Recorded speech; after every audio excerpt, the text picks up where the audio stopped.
Gloucestershire. It's on. It's famous for its what do you call it? Service station. As you get onto the old Severn Bridge, the beautiful one from the 60s, sorry, that goes across to Chepstow, and I'm following an old charter. I'm in southwest England, Gloucestershire, near Bristol, South Gloucestershire, and we're looking at a place called Aust, pronounced Aust, not Aust, even though it's spelled that way. And there's lots of stuff from antiquarians about how Aust got its name. There's one there. There's one idea there. And nearby is another village called Inkst. I don't know how to pronounce that locally, but antiquarians have suggested that's related to Innis because it's an island in the marsh when it was marshland. Innis is Welsh for Ireland. But anyway, we've got... there is this place called Tatan, Grafe, which is north of Aust. It's got a ditch, as you can see, and it appears to be well. It's on the Anglo-Saxon Charter, named as Tatan Grafe, and G.B. Grundy, who mapped these things out in the 1920s. Thinks it's the Grove of Tata, as in Tata's Grove. It may or may not be that, but this is, as you can see, it's a mark on the landscape of some interest.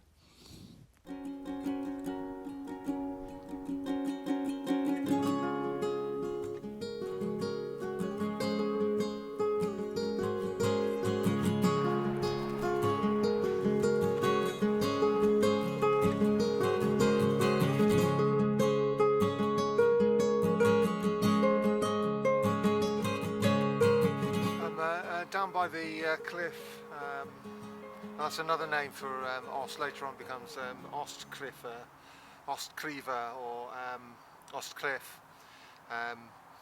So there is a history to it. It's a very insignificant village, but there is like most English villages, there is a story here.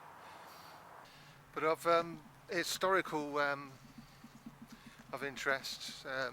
At the bottom of these cliffs was found, I think it might have been, I don't know, I might be, right, no, there was definitely at least one idol, a female Iron Age goddess statue was found here, and I'll cut it in for you to see.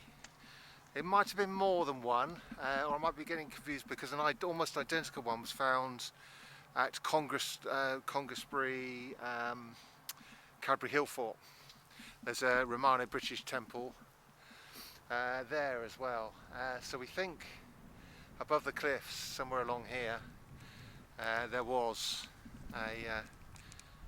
certainly at least a Celtic, Iron Age, British temple to at least to a goddess.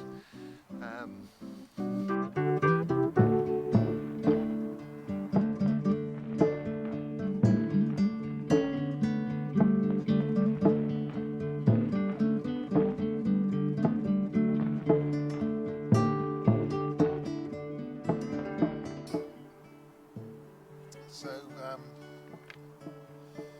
put this down. So this is Aust itself. There's the Severn Bridge and the Severn, and we are at the bottom of the cliffs about here. And the first objective is what I've marked in a pencil there. Objective A. Objective A. Then we won't be able to get to objective B, but I'll point it out. But we're going to go follow the footpath and then around, possibly down here or further around, depending on how I feel. I want to get a good walk out of this, and then talk about the landscape and Old English charters and ancient history and all the rest of it. But yeah, that's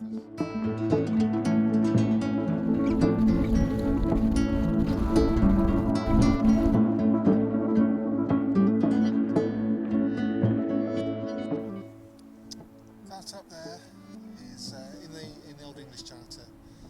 is Tatan Grafe, and what that means is Tatter's Grove, and it's still there. And on the Aust map you can see a reference to Potato Tump, which is clearly a sort of corruption of Tatan Grafe, because Tatan Grafe means taters. So yeah, so that's actually the second of our landmarks. I'll go on to the first one in a second. That over there is a salmon trap there, that line of stakes, and you put a net between those stakes, and when it's high tide the salmon come lurching in there and they get trapped when it goes low tide.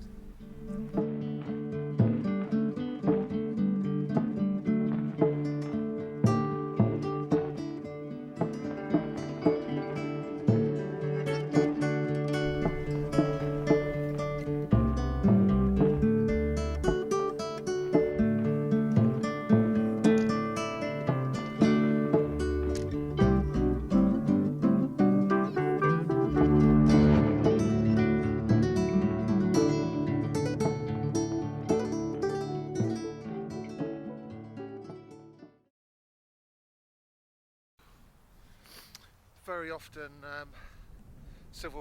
modern civil parishes match up with Old English charters, and we're at the beginning, I believe, and Grundy, GB Grundy also thinks so, back in the 1920s, this is the beginning of the charter.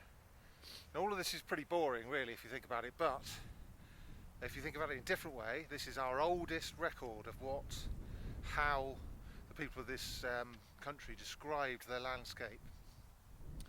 And it only tells us boundaries, it never tells us what's in the middle of the places, but it's all we've got from 1500 years ago. So it reads Aust of Severn, of Savern, which means first from the Severn. And then it goes on, up a hedge over there, up to that Tatan Grafe, Tater's Grove. It says, On soir forth, the Tatan Grafe's Wurtewala. What that means is, and then so on your way up the hill to the foot of the hill. Wurtewala is the foot of a hill of Tatter's Grove, and then it goes on around the corner. But we're going to head down here because there's no public footpath. I'm going to head on down here, and we'll see how we go. We'll see what we can see, and then come back to Aust after a little walk.